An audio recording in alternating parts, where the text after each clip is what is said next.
Hello everyone, Rich Hagan, Brian David Marshall here with you and with the final standings on day one. BDM, I want to talk to you about day one of 5 that we have here in Nice. We had 2 formats, 24 of the best players in the world. What's your takeaway, first of all, of Vintage Masters in the morning?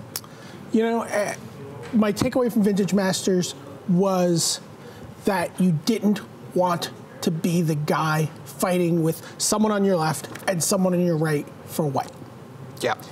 You know, and apparently this maybe, you know, maybe white was not as acknowledged as the best color on Magic Online, and people who were doing a lot of Magic Online drafts may not have even seen that. But the players who, you know, I talked to Tom Martell and he was like, I made us go into Vintage Masters drafts and not draft white, because I knew that everyone in this room, all 24 people, would know how good white was, and we needed to know how to draft something else, even if it was open on Magic Online. Right. Yeah. And so that was really the people who sort of metagamed, you know, Magic Online and said, okay, this is how 24 of the best players in the world are going to tackle Vintage Masters. So what do we do?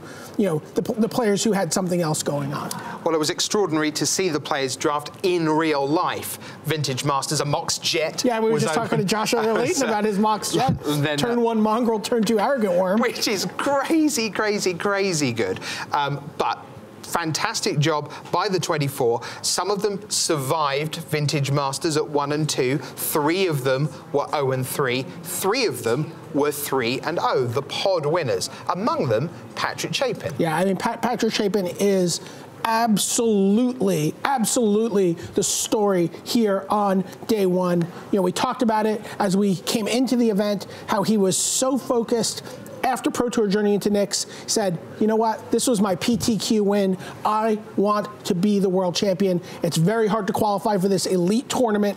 And, you know, he just came in and rattled off 3-0 in draft, playing red-blue, by the way, and then went off and rattled 4 more wins in Modern, again playing red-blue. So it was kind of interesting to me. We saw that actually a couple times with different players where they played essentially the same kind of color or similar archetypes through Vintage Masters and through Legacy. We saw, you know, Red Burn for Shahar Shenhar. We saw Storm for Billy Jensen and for Reed Duke. Now, we thought probably that Modern, the story would be just of people, great players, winning and losing. In a way, those 4 rounds of wins and losses and positioning within the field took second fiddle to potentially, and still it is only potentially, the great coming out party for Jeskai Ascendancy. Yeah, you know, they've kept honing it and shaving away and chiseling off everything that didn't look like a lean Jeskai Ascendancy combo deck until they ended up with the deck that Josh Layton and Tom Martell and some others brought, and Paulo Vitor Damarosa took to this tournament. It's really clean, no green mana creatures, you know, really relying on Fate Stitcher as the kill card, you know, being able to untap. It has haste.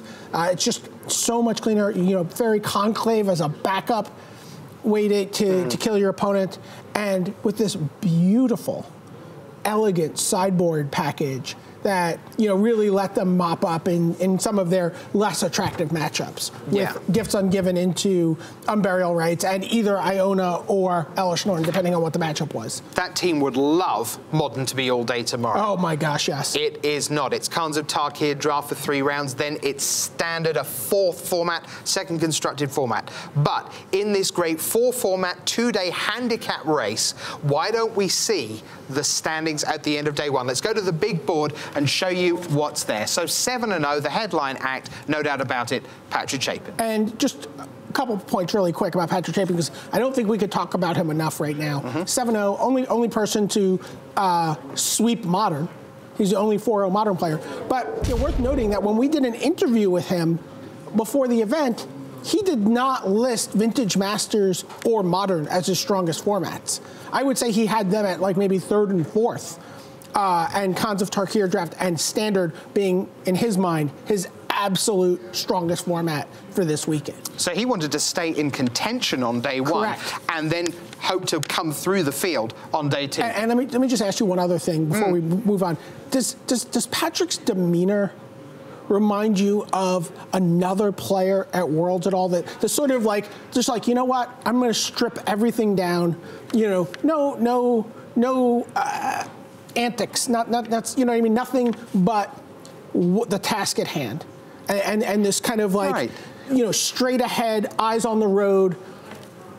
Conley Woods at Worlds in 2011. San Francisco, yes, right. where Conley, you know, was like, you know what, I'm just going to, all I'm going to do is play Magic, task at hand, and just, you know, barrel through that tournament into the top 8. Pare it down to the essentials of beat what's in front of you. Yeah. Patrick Chapin's done it all day. Let's look at the 4 players at 5 and 2.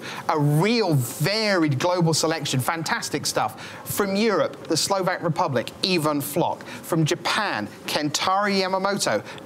Yeah, I know. That was my dark horse pick. I know. Israel Shahar Shenhar, the reigning champion, is still in there fighting. And from the United States, Josh Utter-Leyton, who we've just heard from. Through the rest of side 1 BDM, pick out someone from the 4 and 3s who you can say, yeah, tomorrow they'll come back, maybe they go 5-2, and that 9 and 5 could be enough. Pick one from there. Well, you know, I've got 1, 2, and 3 in the standings are 3 of my 4 picks to make the world's top 4. I'm going to say that I go for the sweep here, and William Jensen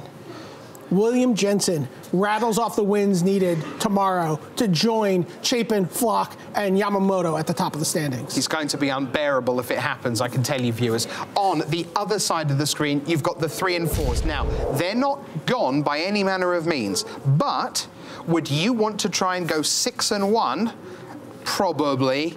Maybe 5 and 2 against this kind of field. Look at all the people they have to get past. If you are Rafael Levy of France, you have to get past 9 top 8s of Paula-Vida Dama de Rosa and a Pro Tour champion and the #1 player in the Owen Turtenwald. You've got to get past the defending champion 5 and 2.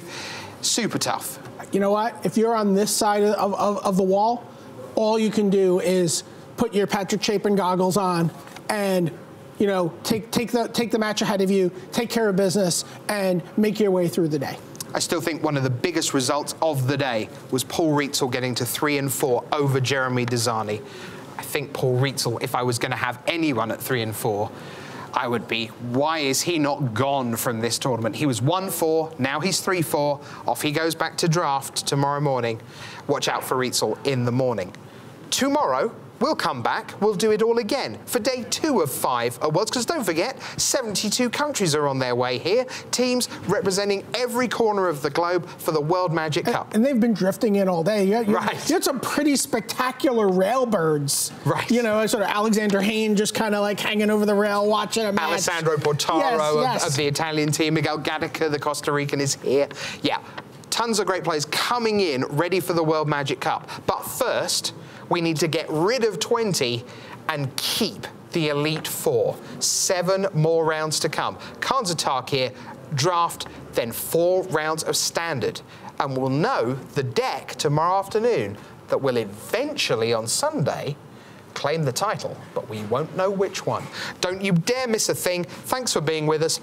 On behalf of the Pro Tour historian Brian David Marshall, all the team here at Wizards of the Coast, on day 1, I'm your host, Rich Hagan, nearly there, saying night, night, night, night.